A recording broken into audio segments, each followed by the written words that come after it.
Bom, boa tarde a todos, bem-vindos. Sou Aquiles Mosca, sou responsável pela BNP Paribas Asset Management aqui no Brasil.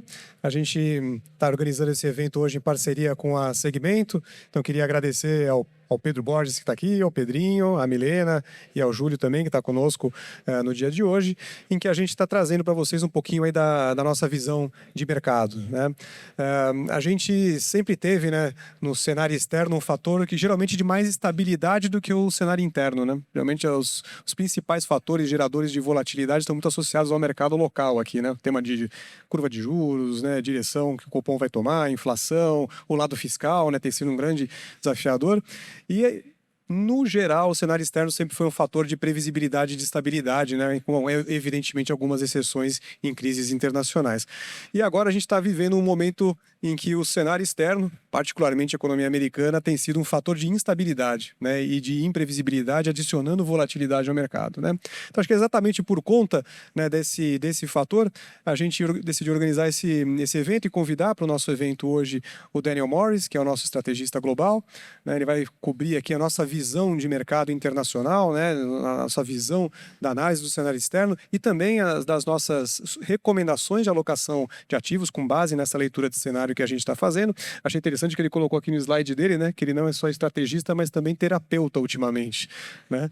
Assim, a gente tem que falar com alguns clientes, sobretudo lá fora, que estão à beira do pânico, né? Então, acho que vai ser muito bacana a apresentação dele para a gente botar a bola no chão, ver o que é fundamento econômico mesmo, o que é fator de ruído, de volatilidade, né? Na sequência do Daniel, a apresentação dele vai ter cerca de 30 minutos, a gente vai ter uma conversa aqui também com o João Borges, que é o head da nossa área de fundos, né, onde a gente vai falar das nossas soluções, né, como traduzir essa leitura de mercado em soluções de investimentos dentro da área de Fund of Funds, onde a gente está agora também com o privilégio de contar com a presença do Gustavo Ottoni, né, que passou a incorporar a nossa equipe de Fund of Funds recentemente, né?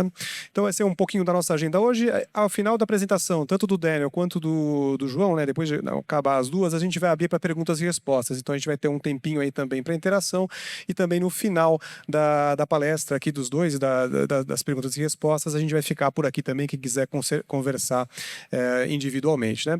O Daniel, como alguns já viram aqui o ano passado, já é a segunda vez que ele vem a Brasília, ele fala português, ele vai fazer a apresentação dele em português novamente. Acho que o objetivo é ter o conteúdo mais acessível possível, né? Eu queria agradecer a Raquel da Bipeng que está aqui. A gente está com transmissão ao vivo pela TV Bipeng e também pelo canal do YouTube da Segmento. E só antes de fechar, né, nem todos conhecem o BNP Paribas, só reforçar que a gente é o maior grupo financeiro da Europa atualmente.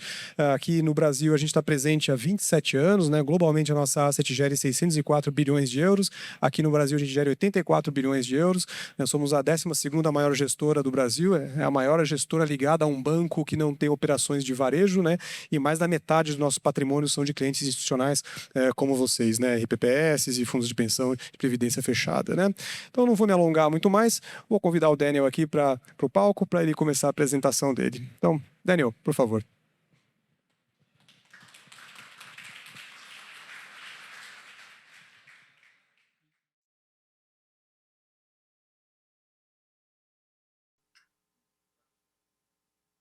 Ok, bom dia. Meu nome é Daniel Morris, sou estrategista e terapeuta nos mercados. Tudo calma. Peço desculpas pelo meu mal português, espero que possam compreender mais um pouco de tudo isso. Tem também um controle para os slides. Por controlar os slides, é clicker. Perdão?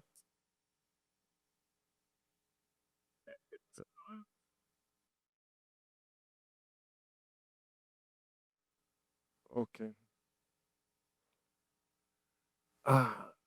Quando pensamos o que acontece nos mercados, pensamos muito às tarifas, que tudo isso é a causa de todos os problemas no mercado, na economia dos Estados Unidos e tudo. As tarifas são importantes, mas não é a coisa mais importante para mim.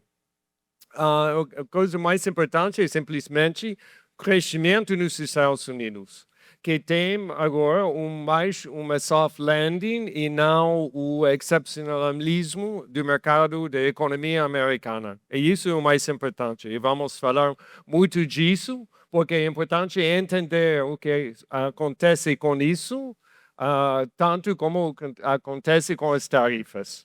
ok?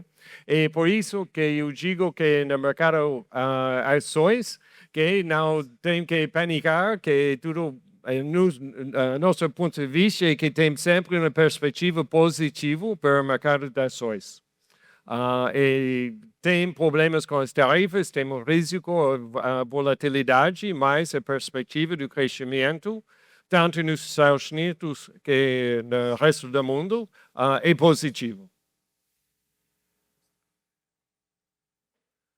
Para compreender tudo isso, uma ideia é de voltar no momento antes da eleição americana.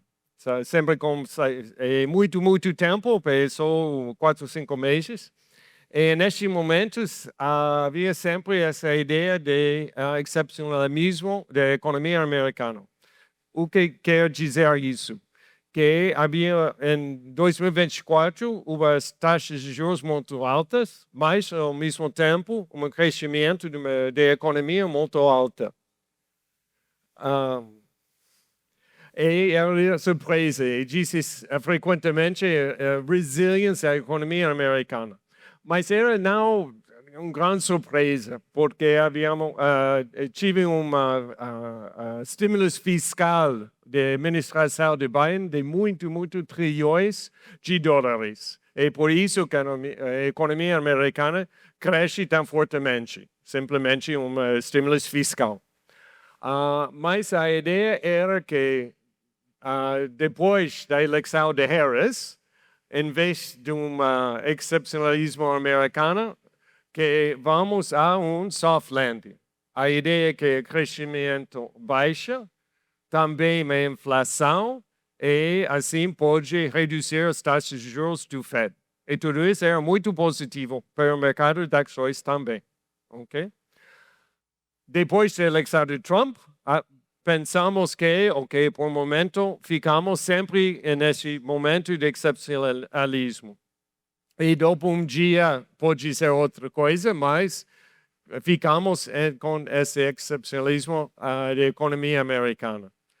Mas o que aconteceu é, em fato, temos esse soft landing, temos esse ralentamento do crescimento da economia americana, mas não tanto para a inflação. Isso era um problema no início, particularmente o mês passado, quando tinha essa inflação muito alta do CPI nos Estados Unidos. E por um momento pensamos que tem uma stagflation e não um soft landing.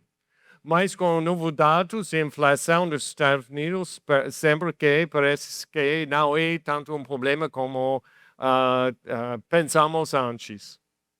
Ok.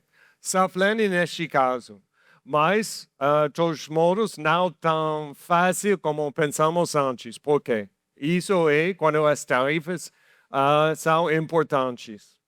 Porque quando eu penso as tarifas, penso que no curto prazo é um problema para a economia, para o crescimento. É vero, porque os preços aumentam.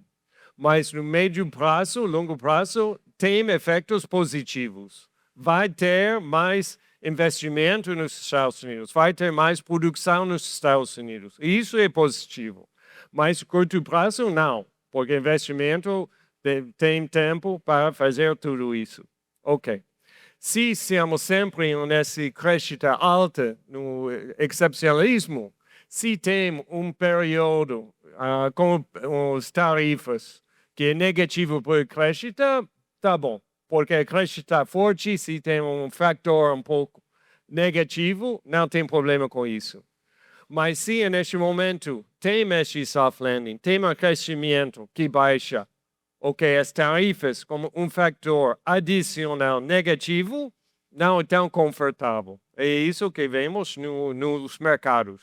Então, é importante, mais que... Ok, obrigado. Pensem.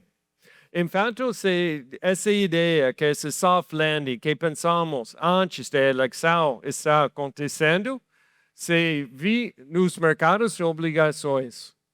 Essa linha verde, que é os taxas reais nos Estados Unidos, já desde enero começou a diminuir, a baixar. que indica provavelmente essa ideia que o crescimento não é tão forte como pensamos. Okay.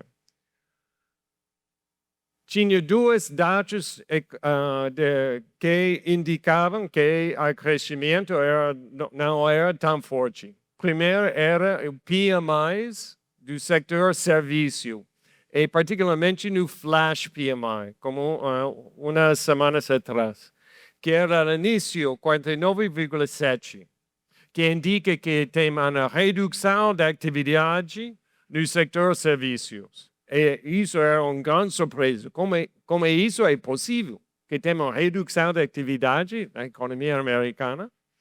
Bom, em fato, depois, com o número final, não é mais abaixo de 50 e 51, que tem sempre crescimento, mas não tão forte. E se vê que desde dezembro era 57, depois 53 e 51. Tem essa desaceleração do crescimento, é verdade. Mas, ao mesmo tempo, se guarda o nível do ISM mais estável e aumentou em fevereiro, e também por o setor manufaturário, também aumentou. E isso também mostra que não é as tarifas que explicam o que acontece na economia, porque se eram as tarifas, não se espera que os números de atividade no setor manufaturário aumentaram. Então, é outra coisa. Então, é mixta, é pouco para por o setor serviço, mas veremos. Depois disso, tinha o retail sales nos Estados Unidos. E isso era pior, porque em janeiro não somente era negativo, mas muito negativo. E outra vez, como isso é possível? No quarto trimestre nos Estados Unidos, a demanda dos consumidores era muito forte, e de repente, em janeiro, caiu assim. E eu pensei, isso não vai continuar. Acho que em fevereiro vai ser melhor. Mas, também, ao mesmo tempo, não era impossível pensar que isso pode acontecer. Por quê? Porque quando pensamos a essa ideia de soft landing neste ano, a ideia era que em 2024 tinha todo esse dinheiro do governo, mas em 2025 se acabou. Não tem mais excess savings como antes. Também todos os preços mais altos, tudo é caro agora. Não tem dinheiro e as taxas sempre altas. E isso explica por que deve baixar o crescimento na economia. Mas também é possível que isso aconteça rapidamente, não lentamente. Ok. Era possível, mas a boa notícia é que em fevereiro o crescimento do retail sales era o mesmo nível que em dezembro. Então, para mim, parece que é este soft landing, não mais, não recessão, pode ser, mas neste momento não.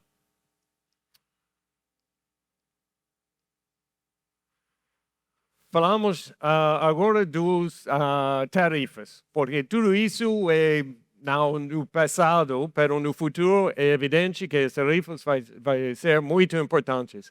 E para compreender quando deve ter paura das tarifas e quando não, porque tem muitos anúncios, é 25, 50, 0, tudo isso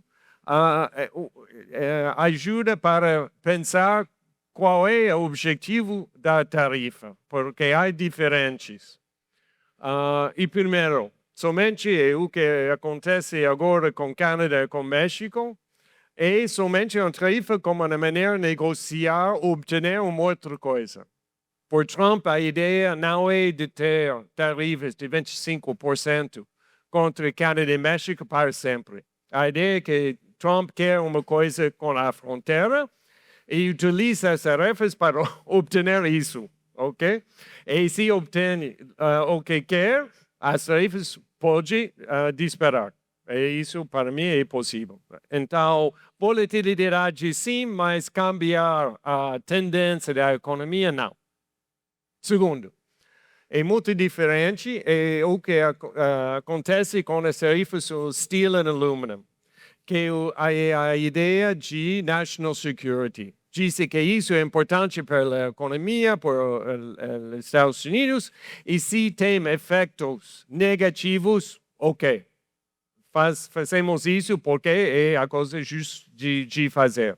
E isso quer dizer que vai ficar essas tarifas, provavelmente.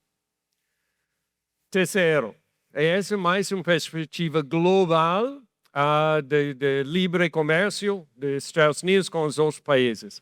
E essa ideia que vai ter esse anúncio de Liberation de 2 de abril é toda essa ideia. E, em geral, quando considera as tarifas, nível de tarifas nos Estados Unidos, em comparação com as tarifas em Europa, em Canadá, em México e antes em China, as tarifas são mais baixas nos Estados Unidos. Por exemplo, quando os Estados Unidos importam um carro da Europa, tem uma tarifa de 2,5% sobre este carro. Quando na Europa importa um carro dos Estados Unidos, tem uma tarifa de 10%. E Trump disse que isso não é justo, deve ser igual. E Trump disse que eu quero que você, Europa, baixe suas tarifas a 2,5%, e se não, aumenta minhas tarifas a 10%. A ideia é que, depois tudo isso, é possível, não provável, mas é possível que tenha tarifas mais baixas que antes. Vamos ver.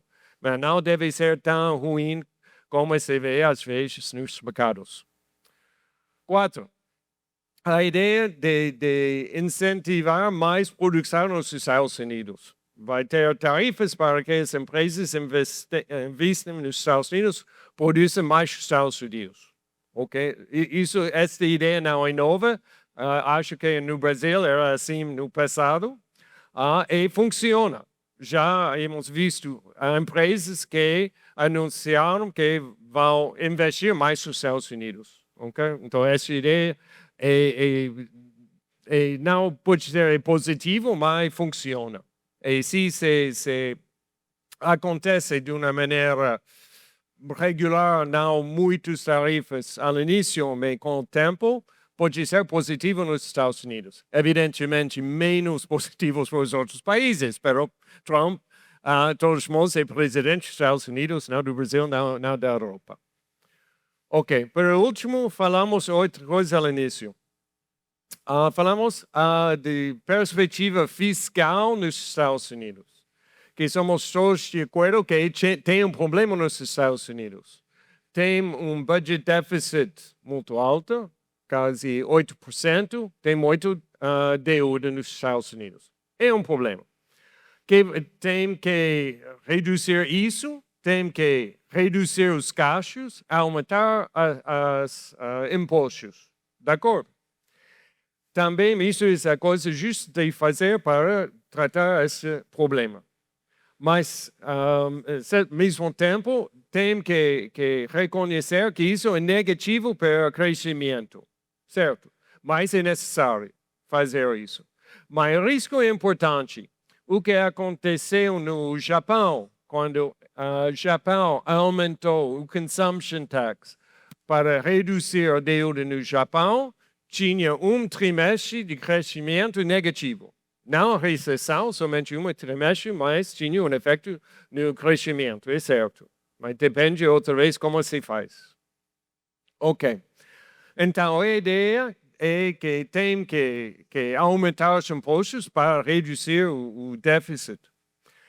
E a pergunta já é de que maneira os governos podem ter dinheiro para fazer isso. E nos Estados Unidos é assim que o governo americano tem os impostos, property taxes, consumption tax, assim.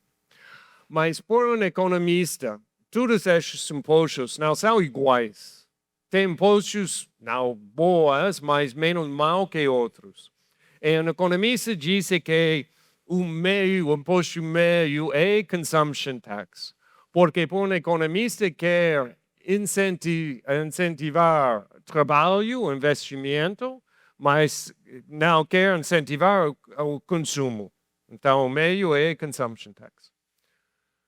Lembre-se que Trump também disse que quer balanced budget, preço balanceado. Que disse isso?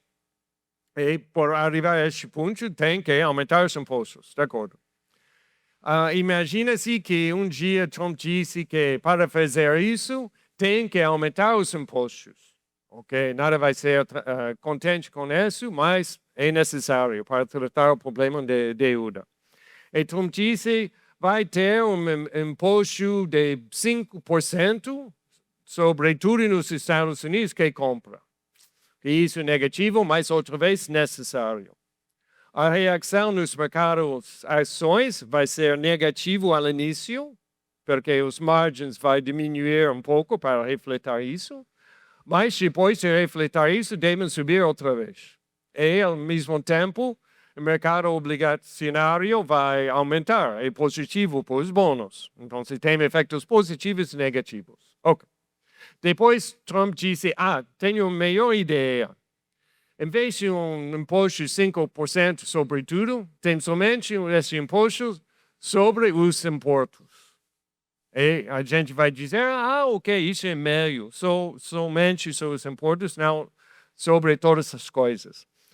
O ponto é que o tariff é somente em consumption tax, não mais. É somente em consumption tax sobre os impostos. Bom, não mais. Não é uma coisa tão ruim, tão negativa, que vai causar uma recessão global, como às vezes se lê nas notícias.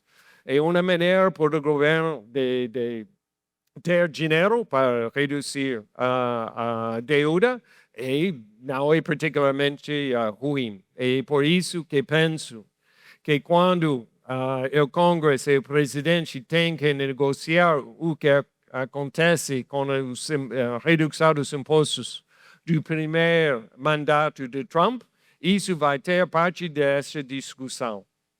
E se eu penso como eu quero ver esta gráfica em um ano, eu quero ver que é um pouco mais grande, quer dizer que tem que aumentar os impostos por deuda, mas que também vai ter parte por as tarifas e talvez essa parte por os individual taxes, corporate taxes é mais pequeno. E do ponto de vista econômico, isso é positivo. É meio com a situação atual. Ok. Que diz o mercado sobre isso? Eu digo que é somente uma soft landing. O mercado disse isso? Acho que sim. Essa linha indica as expectativas do nível do Fed Funds ao fim do ano 2025, mais ou menos 3,5%, que é mais ou menos o mesmo nível antes da eleição, quando pensamos que vai ter uma soft landing. Então, indica que ao final de tudo vai ter, pensamos em soft landing. Não um crescimento muito forte, como pensamos ao início, mas também não vai ter, neste momento, não se espera uma recessão. Falo um pouco da Europa, porque há duas surpresas muito grandes este ano, é a performance de ações na Europa e na China. Na Europa, esse gráfico mostra a contribuição na performance das ações europeias para o setor. E o setor mais importante é o setor financeiro, os bancos. Por que isso? Porque simplesmente a curva de juros aumentou muito mais na Europa do que nos Estados Unidos. Muito simples. Mas, deste momento, eu não acho que vai continuar assim. Quer dizer que não vai ter essa performance no resto do ano. Então, vai ser mais difícil para as ações europeias de ter essa performance muito positiva. mas ao mesmo tempo tem performance também grande para o setor industrial, que reflete algumas coisas.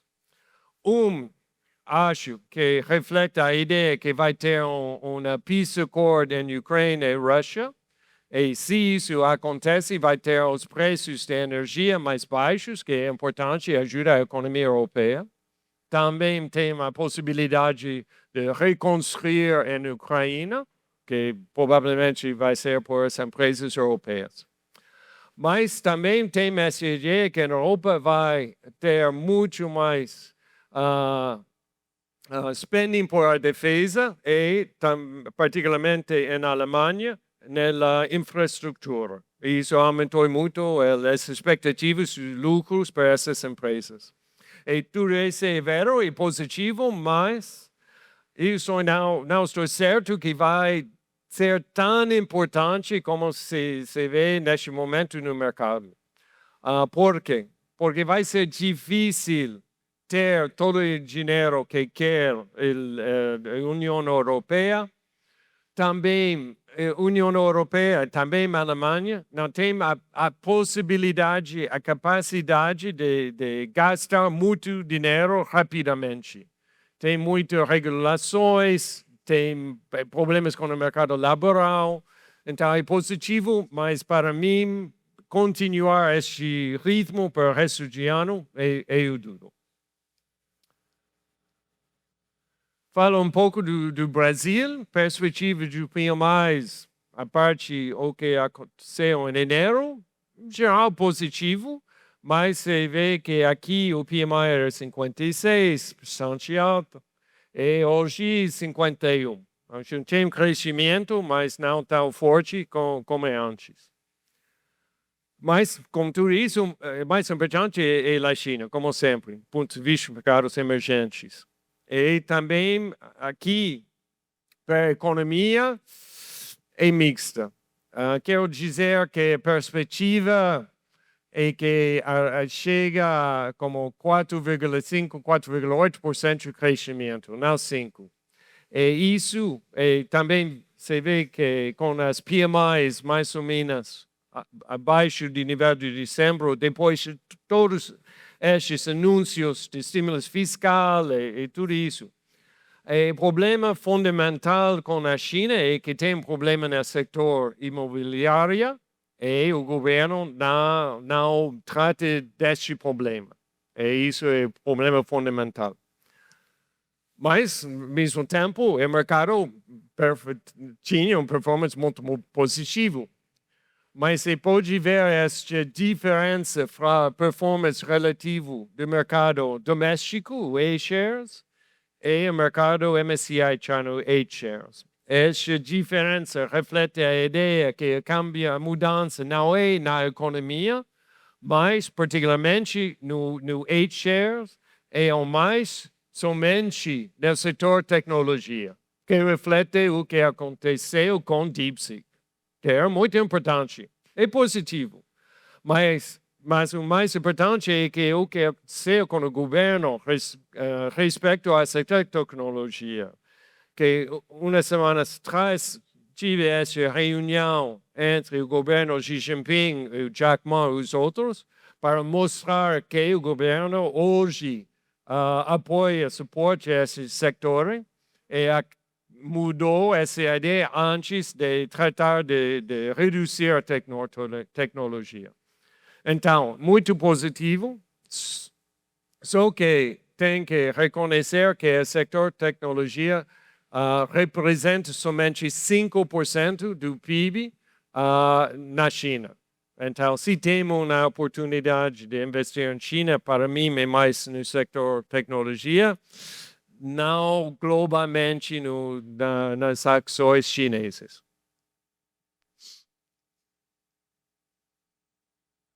Rapidamente falo outra vez o que aconteceu nos mercados de ações, que tem, para mim, mais ou menos essa mudança de uma perspectiva de excepcionalismo da economia americana a um soft landing, então menos crescimento, mas sempre crescimento. Mas isso não explica o que acontece no Nasdaq, que é diverso.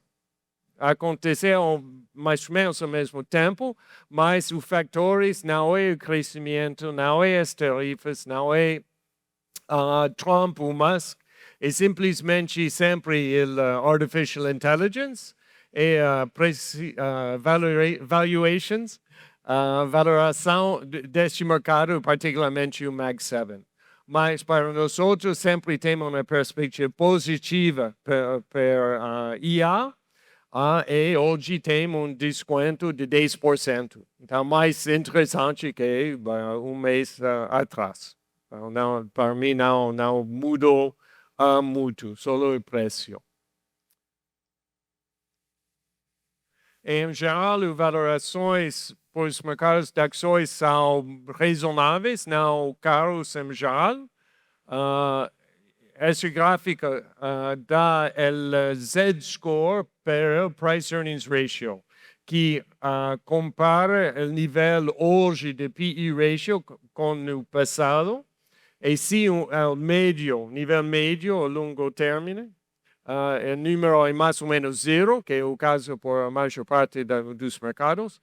O único mercado que é pouco caro é o Russell Value nos Estados Unidos. Mas, outramente, em geral, as valorações são não atrativas, mas não um grande problema. Somos também positivos no mercado de crédito de investment grade em Europa. Temos um crescimento, todos os positivos em Europa.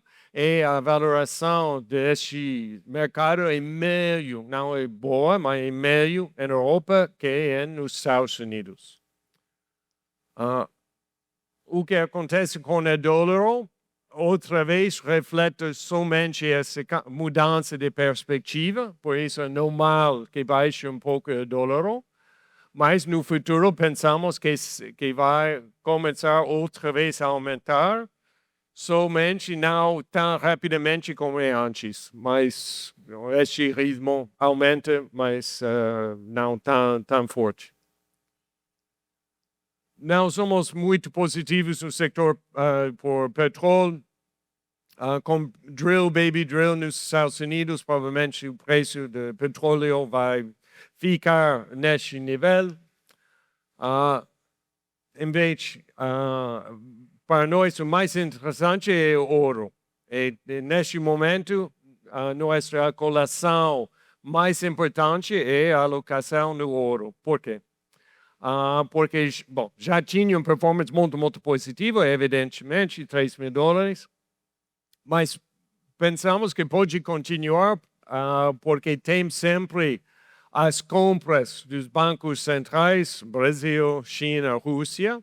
Isso vai continuar, pode suportar sempre o preço, mas mesmo se não aumenta ainda mais, é sempre interessante ter uma alocação no ouro por as vantagens de hedging.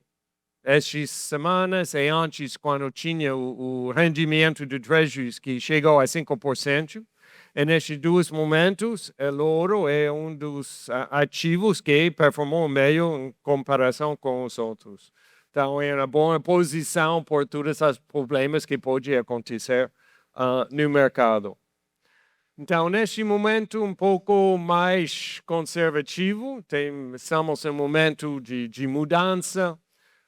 Para nós, meio esperar um pouco antes de ter alocações diversas, mas provavelmente penso que vai ser outra vez uma alocação positiva de ações nos Estados Unidos. Mas hoje é mais neutral, somente temos alocações positivas no crédito investment grade na Europa, em ouro, são os mais importantes neste momento.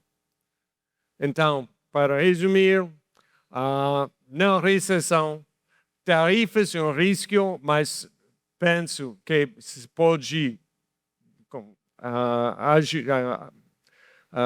pode ter um efeito negativo curto prazo, positivo para os Estados Unidos a médio prazo. E não deve ser um grande problema pelo mercado, que não vai ter um global trade war como tema nos mercados. Então, perspectiva sempre positiva nos Estados Unidos, mas não tão forte como antes.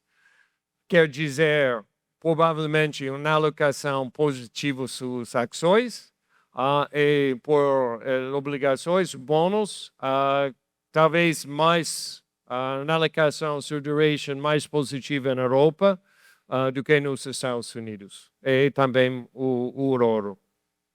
Ok, fico aqui. Obrigado. E tem demandas, perguntas agora? Ao final. Ok, muito obrigado.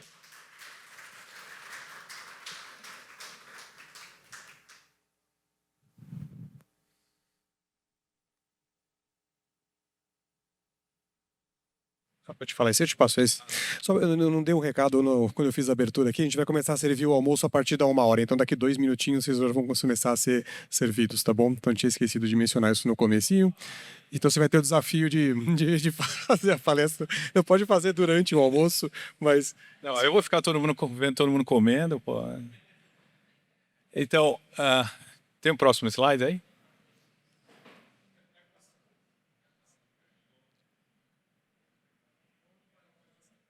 É o próximo, é. Bom, a ideia aqui é, depois da ótima apresentação do Daniel Morris, é a gente colocar isso de forma prática, assim, fundos que a gente tem disponível na prateleira, ligados ao exterior, tá? Então a gente vai começar, obviamente, com os dos Estados Unidos. A gente sabe que tiveram performances ótimas aí nos últimos anos, né? A gente sabe principalmente desculpa, a questão dos slides, onde? Ficou com ele? It's there? Tá aqui.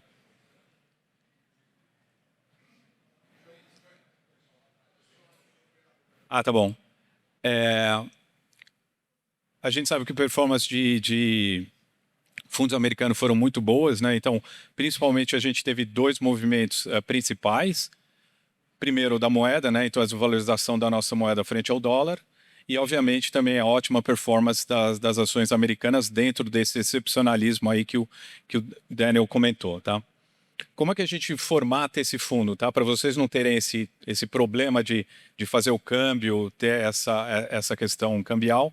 Esses fundos é que a gente chama, por isso que a gente denominou esses nomes de Access, tá? Então, exatamente te dá o acesso do teu dinheiro local para o fundo lá no exterior.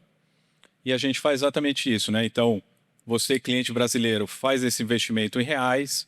Nós, na Asset, a gente recebe esses teus reais, a gente faz o câmbio e a gente faz o investimento no nosso fundo no exterior, tá? Então, no caso aqui, se você tem interesse no US Growth, a gente faz esse câmbio para vocês. Obviamente, tem toda a questão da moeda, né? Isso é extremamente claro. A gente usa a nossa própria mesa para fazer exatamente esse câmbio. E é extremamente transparente. E a gente faz a compra de cotas no exterior, tá? Em relação à performance, então, é um fundo que já está há bastante tempo, né, desde 2010, né, então, obviamente, público-alvo, os investidores qualificados, taxa de administração são 70 bips, aplicação D1 e resgate também D1 e os pagamentos são em D+5. Acho que é bem padrão do que a gente vê aí em geral dos fundos, tá? E, obviamente, a gente vê um tracking error aí de 14%, dado que é um fundo de ações de crescimento, né, ações de crescimento americanas. Então, comparado, dependendo do que vocês usam como benchmark, o benchmark dele nos Estados Unidos é o que a gente chama do Russell 1000. Tá? Então, o que é isso? São as empresas mais capitalizadas do mercado americano, são as maiores empresas, todas relacionadas a ações de crescimento. Mas esse é o benchmark que é usado no exterior, tá? Eu acho bem interessante ter isso como benchmark, porque são exatamente as ações alvo que esse fundo tem em geral, tá? Então, são as ações de crescimentos americanas, né, que performaram muito bem. Se a gente olhar aqui, obviamente, no início desse ano, a gente tem um underperformance, tá? Eu acho que explica bastante. Se a gente pegar esse fundo no ano de 24, ele teve uma performance aí de mais de 50%, né? Assim, botando em grandes números, né? Metade disso foi relacionado à parte de moeda, metade disso à boa performance das empresas americanas. Mas se a gente olhar ali desde o início, né, são rentabilidades extremamente interessantes, né, 1.436 desde 2010, né, então acho que seguindo nessa performance muito positiva. Dado que o Daniel comentou em relação ao mercado americano, acho que a gente está no momento de pausa, né, houve bastante essa questão de uma retração tanto da moeda quanto do mercado americano. A gente lembrar, se a gente tivesse aqui exatamente na virada do ano, todo mundo muito mais positivo com uma performance de Trump, né? Por quê? Porque ele estava, todo mundo achando que ele ia começar inicialmente com as boas notícias e depois vinha com as notícias piores. O que ele fez até o momento foi exatamente o contrário, né? Então ele colocou isso que o Daniel comentou muito bem das questões das tarifas. Isso fez, em geral, o mercado ter uma paralisação, né? A gente viu o dólar como um todo, que se a gente conversasse com todo mundo o ano passado, era uma ideia que o dólar seria uma moeda forte, né? A gente viu exatamente o revés dessa moeda. Isso acaba impactando esse tipo de investimento. No nosso entendimento, é momentâneo isso, então a gente não vê o real se fortalecendo tanto. A gente já viu casas mais otimistas comentando isso por volta de 5,40, a gente não vê nessa questão. Então, talvez em relação à Bolsa Americana, pode existir uma pausa para ver exatamente o que vai acontecer. A gente, lá no Funnel Funds, não acredita que Trump vai levar tão a ferro e fogo essa questão das tarifas, tá? Então, essa boa realização que teve da Bolsa, a gente acha um momento interessante de entrada para esse tipo de fundo, tá? Em relação ao processo de investimento do fundo, né? Então, a gente tem uma equipe lá em Boston, depois eu vou entrar mais em detalhes do time, tá? Eu acho que se a gente olhar em geral, né, os números 1, 2, 3 e 4, eu não vejo uma grande diferença do que normalmente você vê dos fundos em geral, né? Então, obviamente, você tem um filtro institucional, é um fundo fundamentalista, né? Então eles fazem análise das ações americanas. Você tem essa seleção através de um comitê e aí você exatamente faz a construção do portfólio. Acho que os grandes diferenciais aí que a gente pode ver primeiro, essa questão do filtro de liquidez, né? Apesar da gente estar entre as ações mais negociadas, né, que é o Russell 1000, as ações com maior liquidez, o que acontece, como é um grupo fechado lá em Boston, eles têm a possibilidade também de fazer o investimento no que a gente chama do Russell 3000, ou seja, ele engloba não só o Russell 1000, como o Russell 2000, que aí você tem as empresas de mid cap e small caps, tá? Então, a gente acaba usando essa inteligência do grupo que está muito próximo ali de Boston para aumentar o escopo de investimento, tá? Então, você acaba fazendo um filtro de liquidez, né, para não entrar em problemas em relação quando você quer sair, né, no posicionamento do fundo. E outra questão bastante forte, que a gente sabe que é uma bandeira forte do BNP Grupo como um todo, é a questão ESG, né? Então isso é levado muito a sério, né? Não é a questão do que a gente chama de vez em quando da questão do greenwashing, né? Você só tem uma primeiro verniz em relação a essa questão verde. A gente vai realmente a fundo na questão da capacidade ESG da empresa que está sendo investida. Se ela não acompanha os conceitos ESG, ela fica fora, tá? Então, eu acho que é um grande diferencial. E o que acaba interessante do fundo é que você transforma praticamente uma realidade de, posso colocar 3.000 ações para 40 e 60 ações, conseguindo uma aderência bem consistente em relação ao bench como um todo, tá? Então, isso eu acho uma capacidade, um ponto extremamente positivo do fundo, que você 40 a 60 ações, obviamente, as ações de maior tamanho, você acompanha elas com quase toda a capacidade, mas você acaba criando uma diversificação e um portfólio bem menor para ser acompanhado. Tá? Então, eu acho que são as grandes vantagens que a gente tem no fundo na questão dos filtros, tanto de liquidez ESG, e a capacidade de você acabar não ficando só no Russell 1000, mas tendo a capacidade de olhar outras empresas de menor porte que realmente, na parte de crescimento, fazem a diferença. Tá? Aqui é exatamente o time, tá? É importante, é um time, primeiro, estão em Boston, né? Eu acho que isso faz a diferença, a maior coisa que você investir no fundo em Brasil, você gosta de ter o gestor na localidade dele, tá? Então, o Chris, por exemplo, já é um portfólio manager bem experiente, 26 anos de experiência. A força dele é exatamente na parte de healthcare, tá? Então, ele tem uma história dentro da parte de healthcare e a parte de healthcare em tecnologia faz uma grande diferença, tá? Então, isso, como as empresas que eles escolhem, a parte do Chris de fazer parte do healthcare ajuda bastante. E aí ele faz, junto com o Jeff, que é o responsável da equipe de Boston, o portfólio management do fundo como um todo. Aí você tem 7 analistas, né, de ações. A Pamela, que é outro fundo que a gente vai comentar, é a responsável da parte de tecnologia e depois tem um fundo dela, que é o Disruptive, que eu vou comentar mais tarde, também com bastante conhecimento, né, 28 anos de experiência. E aqui a gente tem um diferencial que eu acho que poucas casas têm, que é a questão do ESG Champion. Né? Então, o que acontece? Nessa questão ESG, o diferencial acho que a gente tem em relação a demais casas é exatamente você tem uma empresa na França, tá, que são responsáveis por checar se realmente os fundos estão de acordo com a ideia ESG. Tá? Então, não adianta simplesmente o portfólio manager já saber que ele está cumprindo as diretrizes relacionadas a ESG, mas você tem o que a gente chama o Sustainability Center, que vai exatamente checar se o fundo está de acordo ou não com as questões ESG. E, obviamente, em cada fundo, você tem o responsável por essa questão ESG, e no caso a Pamela ESG Champion, que a gente chama, que faz exatamente essa checagem do que tem no fundo e que está relacionado à questão ESG. Outra coisa também extremamente interessante é a questão do especialista de investimento. Então, se vocês investem nesse fundo, vocês precisam falar, entender o que está acontecendo no fundo. Obviamente, mesmo recebendo toda a publicação que tem, que é mensal, das posições do que está acontecendo no fundo, você tem 2 pessoas que estão à disposição para exatamente explicar.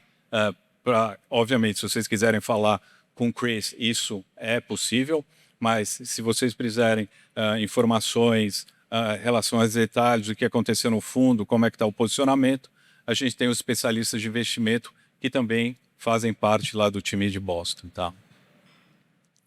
Em relação à exposição, então, como eu comentei, obviamente, se a gente olhar o top 10, né, quem está alocado, quais são os principais nomes, eu acho que é os nomes aqui que todo mundo conhece, né, Amazon, Nvidia, Microsoft, Apple. E o que tem nessa questão, por que eles acabam ficando tão aderentes ao que você entende do Russell, né? Porque, queira ou não, o fundo ele segue um benchmark, tá? Então ele não é totalmente agnóstico a relação a esse benchmark, então por isso que nas principais top alocações você vai ter alguma coisa muito próxima do que é o fundo. E obviamente na parte de exposição setorial, a gente vai ter, como é um fundo de crescimento, o grande destaque acaba sendo a parte de tecnologia. Né? Então, você vê, no entanto, que o fundo está até um pouco abaixo em relação ao bench. Né? Então, ali você tem, nessa parte direita da apresentação, você tem a parte dos setores, né? A quantidade que o fundo está exposto e a relação dele em função do benchmark. Tá? O fundo, em geral, ele veio diminuindo o posicionamento em relação à tecnologia, dado, acho que todo mundo tem acompanhado essa questão dos Max 7, estão ficando num valuation muito alto. Tá? Então, por proteção, o fundo ele vem até um pouco performando pior que o próprio bench, mas é uma questão muito mais de segurança, dado o valuation muito alto que essas empresas como um todo ficaram. Tem uma maior alocação em consumer discretionary e, obviamente, a gente vai ver sempre o fundo mais alocado em healthcare, muito em função do que o Creed vem fazendo. Tá? Em relação à diversificação, acho bastante importante, né, a gente ver o fundo, né, isso aqui é uma correlação que a gente tem desde 2010 a 24, então a gente vê um fundo bem correlacionado, obviamente, com os ativos que a gente tem em comparação. Então, com o Ibovespa 11%, super baixo, IPCA praticamente nenhuma, o HFA também baixíssima, o IRF também chega a ser até descorrelacionado negativamente. Com a moeda aí a gente vai ver uma correlação maior, né, porque o fundo ele acaba para o investidor local indexado em dólar e, obviamente, uma boa correlação com o S&P, tá? Aqui é uma ideia geral, então o fundo tem desde 2008 ações americanas, lá fora é um fundo de 1,7 bilhões de dólares, o bench que eu comentei para vocês é o Russell 1000, tá? E vem se mantendo no primeiro quartil da categoria por 5 anos, tá? Então uma boa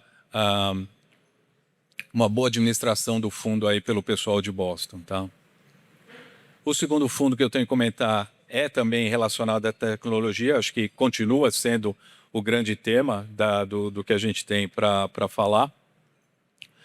A estrutura do produto é a mesma, né? Então a gente tem a disponibilidade desse fundo aqui localmente, vocês investem em reais, a gente faz o câmbio e aí faz o investimento no fundo lá fora, tá? Aqui eu fiz, como esse fundo é novo, eu fiz um comparativo não do fundo local, obviamente, porque a gente fez a fusão desse fundo com o fundo anterior que a gente tinha, tá? Então, obviamente, se vocês olharem a performance desse fundo, ela não é condizente com a performance que a gente tem no exterior. E aqui, então, eu fiz uma alocação, o comparativo com o benchmark desse fundo. O benchmark desse fundo no exterior é o MSCI World, tá? Então, se a gente vê ali na questão de 5 anos, tem uma performance bem acima do benchmark, né? De 143 contra 102. A questão é que você vai ter um tracking error muito maior desse fundo, né? Exatamente pela alocação que esse fundo tem divergente, né? Então, esse fundo ele seria mais agnóstico em relação ao benchmark como um todo, tá? Aqui seriam, em geral, os temas que a gente tem, né? Então, o que se busca bastante nesse fundo é toda a questão de novidades de tecnologia, né? Então, obviamente, computação em nuvem, a própria parte de AI, robótica, o que a gente chama de internet das coisas, né? Das coisas, exatamente tudo que você usa, o seu telefone, toda a mobilidade que você tem e, obviamente, o que a gente chama dos fundamentals de technology, né? Que é a própria questão de computação, semicondutores, a cibernética e toda a parte ligada à energia, tá? Esse é o grande foco. A diferença, basicamente, que a gente vê em relação ao outro fundo é exatamente a questão global que esse fundo tem. Então, a gente tem, obviamente, a PAM, que fica em Boston, né, que é a responsável, a portfólio manager do fundo, e aí você tem todo o time espalhado globalmente, né? Então, China, obviamente, é uma parte importante da alocação do fundo, né? Então, como também toda a parte da Asia ex-Japan, e você, obviamente, também tem o time de Europa, tá? A gente vai ver que a grande concentração aqui, só a questão do processo de investimento, ele é muito similar ao que a gente vê em relação ao US Growth, tá? Então, você vê a questão dos fundos líquidos, a parte dos temas tecnológicos, né? Obviamente isso vai ser um fundamento dentro do que você escolhe dentro das empresas e também a questão de ESG. E você acaba também afunilando e concentrando o que você tem como portfólio e de 30 a 50 ações. Está muito parecido do que a gente vê em relação ao US Growth. Em relação à composição da carteira, esse sim, a gente vê uma grande diferença. Obviamente, principais empresas, a gente tem os grandes nomes, mas ali você começa a já ver, quando você vê exposição por região, por região, a gente já vê uma bela diferença em relação ao bench, né? E por isso que a gente acaba tendo essa diferenciação, né? Esse tracking error mais alto do fundo em relação ao bench, né? Então, se a gente olhar, por exemplo, a parte dos Estados Unidos mais concentrada em Estados Unidos, comparado ao benchmark, né? Isso acaba sendo uma obviedade, porque você tem uma concentração em tecnologia, e na hora que a gente olha para o setor, obviamente aí é uma grande disparidade, né? E você vê tecnologia enquanto o bench ele tem 61, 30, quase praticamente 35% mais alocado do que o próprio bench, tá? Para terminar aqui, eu acho interessante a gente comentar também um grupo que a gente tem, que a gente chama de soluções, tá? Então, isso é acho que é um grande auxílio que vocês podem ter do nosso time lá de fora, tá? É um time que fica na Europa, a gente chama de soluções delegadas, tá? Então, vocês delegam essas soluções ali para o time europeu, tá? Aqui eu vou dar uma visão inicial, eu acho que é um tema bastante denso, a gente pode entrar com mais detalhe nisso. Aqui é só dar um pequeno resumo da capacidade que esses fundos têm, que esse time tem lá de fora, tá? Então, é um time integrado. Acho importante a gente ver que, né, você tem 3 principais pilares em relação a isso. Obviamente, um dos mais importantes é a questão de due diligence, né? Então, você realmente analisar os fundos com bastante detalhe. A gente tem até, eu não coloquei nessa apresentação, mas a gente tem um gráfico bastante interessante em relação à performance da indústria como um todo e dos fatos que acontecem em relação a essa indústria, né? Então, você tem, numa primeira fase, assim, os sustos de mercado, né? As oscilações que você tem de mercado, mas na parte de baixo, muito dessas oscilações, ela vem por falta de diligência em função de fundos, né? Então, ninguém, eu acho que aqui quer ter susto alguma coisa que possa acontecer em relação ao fundo, né? Então, essa parte de due diligence a gente vê como um dos principais pilares. Obviamente, depois você tem a parte que faz a análise dos fundos, né? Que é o Manager Research. Então, você tem o que é liberado pelo due diligence e você tem toda a pesquisa relacionada a fundo. E, obviamente, existe todo um serviço por trás disso, né? Então, você passa o que você exatamente quer como benchmark, existe o due diligence, a gente escolhe os fundos e aí, obviamente, você tem um serviço de acompanhamento dessas soluções, tá? A ideia geral, então, você sai de uma análise quantitativa desses fundos, né? Então, você faz todo o screening e o clustering desses fundos como um todo. Aqui, a gente está olhando um mapa de praticamente 130 fundos. Existe todo a pesquisa que todo o portfólio manager relacionado à equipe faz. E, obviamente, você tem o due diligence disso, né? Então, o que exatamente esse grupo faz? Ele adapta o que o cliente precisa, faz um produto agnóstico, a gente diz agnóstico, né? Porque não existe a dependência dessa área com os fundos do BNP. Obviamente, os fundos do BNP são fundos utilizados, mas existe uma liberdade de escolha, da mesma forma que a gente tem aqui localmente em relação à parte de Fund of Funds. E, obviamente, o que a gente tem de serviço é quais são os fundos investidos e exatamente o retorno desses fundos, tá? A parte de cobertura, então, aí a gente engloba praticamente o globo inteiro, né? Então, você tem da parte de renda fixa e a parte de ações praticamente globalmente uma exposição em relação a isso, né? Então, na parte de renda fixa global, Ásia, Europa e mercados emergentes. E a gente, além disso, tem a possibilidade, da mesma forma que a gente faz isso aqui localmente, a parte dos ETFs. E um diferencial, acho que o banco como um todo tem, em relação a fundos temáticos, tá? Então, a gente tem fundos temáticos, por exemplo, de healthcare, a gente tem o próprio Disruptive Technology, né? Então, acho que essa questão de temático para a composição da carteira, para a redução de correlação é bastante importante, tá?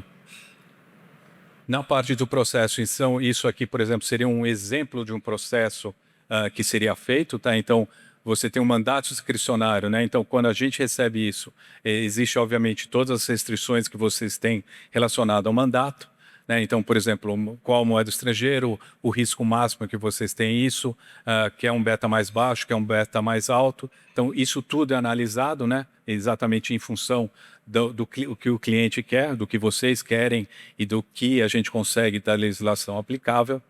Aí esse mandato, normalmente, dependendo do risco adotado, a gente pode ter esse benchmark variando de 70% a 100%, e a gente pode fazer uma alocação que a gente chama mais diversificada, né, que a gente chama mais periférica, por volta de 0% a 30%. Isso, obviamente, vai depender de cada mandato e também de cada cenário que a gente está vislumbrando, principalmente o time na Europa. Faz também todo um backtest dessa análise, né, para exatamente a checagem de que realmente o que seria a performance desse fundo no passado e o que está sendo visto para frente. A gente tem, obviamente, o rebalanceamento desses fundos, né? Então a gente tem um rebalanceamento mensal muito parecido do que a gente faz localmente e com todos os detalhes de performance, retorno e risco, tá? E o que se busca, né, uma ferramenta principal entre isso é exatamente você ter essa descorrelação entre os fundos, né? Então, você buscar uma descorrelação, você buscar uma estabilidade para o portfólio. Eu acho que essa é uma questão chave de quando vocês buscam um portfólio no exterior, com, obviamente, buscando o objetivo de risco que é estipulado, tá? E aí a gente tem todos os reportes mensais com atribuição de performance.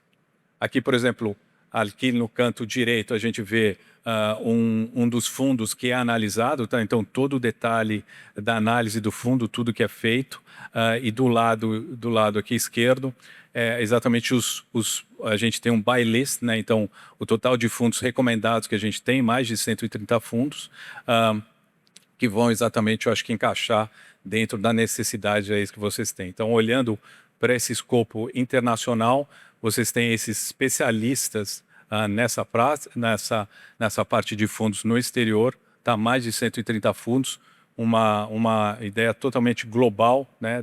Afinal, a gente é um fundo global e sempre tem muito essa questão ESG dentro da escolha dos fundos, tá? Aqui é da minha parte. Perguntas, estou aqui à disposição. Eu ia falar com mais calma, mas o Pedro ficou assim para mim, ó, acelera. Então, eu fiz o mais rápido que eu pude. E não foi vezes 2, mas era o que é.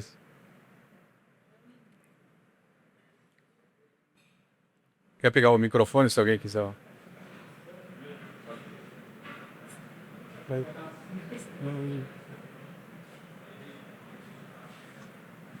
Se alguém quiser fazer alguma pergunta, a gente vai ficar aqui também no final. Se vocês quiserem conversar individualmente, tanto com o Daniel quanto com o John, a gente vai estar por aqui.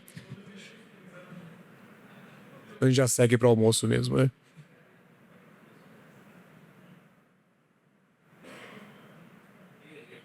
Maravilha. Deixa eu aproveitar aqui um minutinho para falar com vocês.